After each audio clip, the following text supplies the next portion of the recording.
Hey everybody. So today I'm going to be reading the next chapter in Esperanza Rising, which is chapter 8, Las Almendras, which are almonds. Okay. So it's on page 121. Please have your book out and follow along. My neck hurts, said Mama as she massaged the back of her head with her hand. It is not my neck, it is my arms that are sore, said Hortensia. It is the same for everyone, said Josefina. When you first start in the sheds, the body refuses to bend, but in time, you will get used to the work. Everyone had come that night tired with various aches and pains. They gathered in one cabin for dinner, so it was crowded and noisy. Josefina warmed a pot of beans and Hortensia made fresh tortillas. Juan and Alfonso talked about the fields while Miguel and Isabel played with the babies, making them squeal with laughter. Mama cooked arroz, and Esperanza was surprised that Mama knew just how to brown it first in oil with onions and peppers. Esperanza chopped tomatoes for a salad and hoped no one would mention the sweeping. She was glad that this day was over. Her bruises had been to her pride. Isabel took a fresh tortilla, sprinkled it with salt, rolled it up like a cigar, and waved it at Miguel. How come you and Tio Alfonso won't let me go behind the cabin with you? Shh, he said. It's a surprise. Why are you so full of secrets? Asked Esperanza.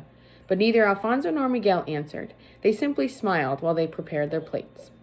They ate dinner, but before they could slice a cantaloupe for dessert, Alfonso and Miguel disappeared with instructions not to follow them. What are they doing? Demanded Isabel. Hortensia shrugged as if she knew nothing. Miguel came back just before sunset.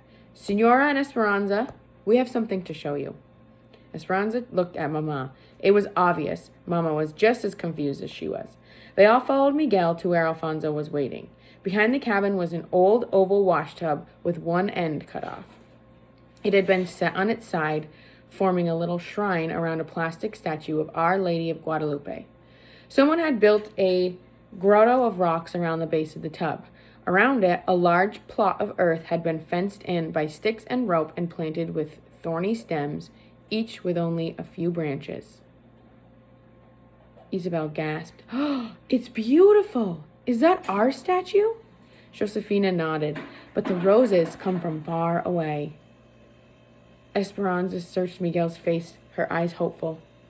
Papa's? Yes, these are your papa's roses, said Miguel, smiling at her.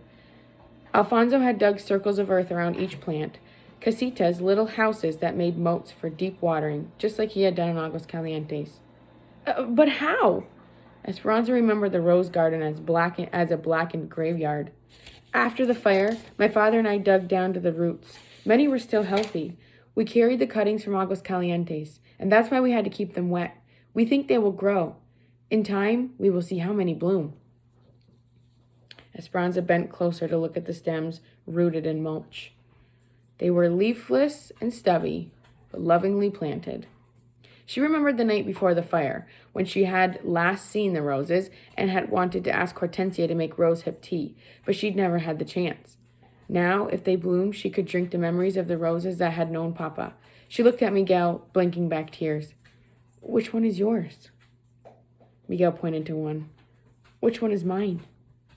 He smiled and pointed to the other one that was closest to the cabin wall and already had a makeshift trellis propped against it. So you can climb, he said.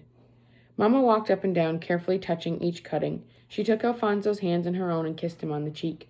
Then, when she went to Miguel, she did the same. Muchas gracias, she said. Mama looked at Esperanza. Didn't I tell you that Papa's heart would find us wherever we go? Okay, we're on page 125. There's a page break, so it's a new scene. The next morning, Hortensia put a piece of fabric over the window and sent Alfonso next door with Miguel, Juan, and the babies. Hortensia, Mama, and Josefina brought in the big wash tubs and filled them half full with cold water. Then they heated pots of water on the stove and warmed the baths. Esperanza was excited at the idea of getting into a tub. All they had done since they arrived was wash their faces and arms with cold water in the sink. She hadn't had a real bath since she left Aguascalientes. But it was Saturday, and tonight was a Hanukkah, so the entire camp was getting cleaned up. Baths were being taken, shirts ironed, and hair washed and crimped. Hortensia had given Esperanza her baths since she was a baby, and they had an established routine. Esperanza stood near the tub with her arms outstretched, while Hortensia undressed her. Then she got into the tub and tried not to wiggle while Hortensia washed her. She'd tilt her head back, keeping her eyes closed while Hortensia rinsed her hair. Finally, she stood up and nodded, which was Hortensia's signal to wrap the towel around her. Esperanza went to one of the wash tubs, put her hands out to her sides, and waited. Josefina looked at Hortensia and raised her eyebrows. Isabel said, Esperanza, what are you doing? Mama walked over to Esperanza and said softly, I've been thinking that you're old enough to bathe yourself, don't you think? Esperanza quickly dropped her arms and remembered Marta's taunting voice saying, No one will be waiting on you here. Yes, Mama, she said, and for the second time in 2 days, she felt her face burning as everyone stared at her. Hortensia came over, put her arm around Esperanza and said, We are accustomed to doing things a certain way, aren't we, Esperanza? But I guess I am not too old to change. We will help each other. I will unbutton the buttons you cannot reach, and you will help Isabel, yes? Josefina, we will need more hot water in these tubs. Andale, hurry. As Hortensia helped her with her blouse, Esperanza whispered, Thank you. Isabel and Esperanza went first, bathing in the tubs, then bending their heads over to wash their hair. Mama and Josefina poured cups of water over them to rinse off the soap. The women took turns going back and forth to the stove for hot water. Esperanza liked being with all of them in the tiny room, talking and laughing and rinsing each other's hair. Josefina and Hortensia talked about all the gossip in the camp. Mama sat in her slip and combed out Isabel's tangles. The women took their turns, and when Hortensia needed hot water, Esperanza rushed to get it for her before anyone else could. Clean and dressed, with still wet hair, Esperanza and Isabel went outside the wooden table under the trees. Josefina had given them a burlap bag of almonds that she wanted shelled. Isabel bent over and brushed her hair in the dry air. Are you coming to the hammock tonight? She asked. Esperanza didn't answer at first. She had not left the cabin since she had been made a fool of herself yesterday. I don't know, maybe. My mama said it's best to get it over with and face people. And if they tease you, you should just laugh, said Isabel. I know, said Esperanza, fluffing her own hair that was already almost dry. She dumped the nuts onto the table and picked up an almond, still in its flattened pod. The soft and fuzzy outside hull looked like two hands pressed together, protecting something inside. Esperanza popped it open and found the almond shell. She snapped the edge of the shell and pried it apart, and then pulled the meat from its defenses and ate it. I suppose Marta will be there tonight? Probably, said Isabel, and all of her friends, too. How does she know English? She was born here, and her mother, too. They are citizens, said Isabel, helping shell the almonds. Her father came from Sonora during the Revolution. They have never even been to Mexico. There's a lot of kids who live in our camp who had never been to Mexico. My father doesn't like it when Marta comes to our hammocks, though, because she is always talking to people about striking. Jamaica. Sorry, that's what it is. I knew I was saying it wrong. When Marta comes to our Jamaicas, though, because she's always talking to people about striking. There was almost a strike during almonds, but not enough people agreed to stop working. My mama says that if there had been a strike, we would have had to go to the orchard and shake the trees ourselves for these almonds. Then we're lucky. What is your mother making with these nuts? Flan de almendra, said Isabel. She will sell slices at the Jamaica tonight. Esperanza's mouth watered. Almond flan was one of her favorite sweets. Then I've made my decision. I will come. Page break on the bottom of page 129, new scene. The platform was lit up with big lights. Men from the camp in starched and pressed shirts, cowboy hats, sat in chairs, turning their guitars and violins. Long rows of tables were covered in bright tablecloths where women sold tamales, desserts, and the specialty agua de Jamaica, hibiscus flower water punch made with the red Mexican Jamaica bloom. There was bingo on the wooden tables and a long line of chairs circling the dance area for those who wanted to watch. That's where Mama and Hortensia sat, talking to other women. Esperanza stayed close to them, watching the growing crowd. Where do all the people come from? She asked. The other night she had heard Juan say that about 200 people lived in their camp, but there were many more than that now. These fiestas are popular. People come from other camps, said Josefina, and from the Bakersfield, too. When the music started, everyone crowded around the platform, clapping and singing. People started dancing in the area and around the stage. Children ran everywhere, chasing and hiding. Men held young boys on their shoulders, and women swaddled their infants, all of them swaying to the sounds of the small band. After a while, Esperanza left Mama and the others to wander through the noisy crowd, thinking how strange it was that she could be in the middle of so many people and still feel so alone. She saw a group of girls who seemed about her age, but they were huddled together. More than anything, she wished Mary Soul were here. Isabel found her and pulled on her hand. Esperanza, come and see. Esperanza let herself be led through the crowd. Someone from town had brought a litter of kittens. A group of girls were crowded next to the cardboard box, cooing and cradling them. It was clear that Isabel desperately wanted one. Esperanza whispered to her, I will go ask your mother. She wove back through the crowd to find Josefina, and when she agreed, Esperanza practically ran back to the spot to tell Isabel. But when she got there, a bigger crowd had gathered and something else was going on.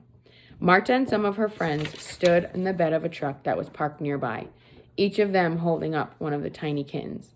This is what we are, she yelled. Small, meek animals. And that is how they treat us because we don't speak up. If we don't ask for what is rightfully ours, we will never get it. Is this how we want to live? She held the kitten by the back of the neck, waving it high in the air. It hung limp in front of the crowd. With no decent home at the mercy of those bigger than us, richer than us? Isabel trembled, her eyes in a panic. Oh, will she drop it?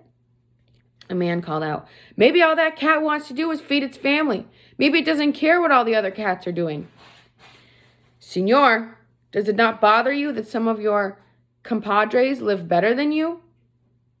Yelled one of Marta's friends.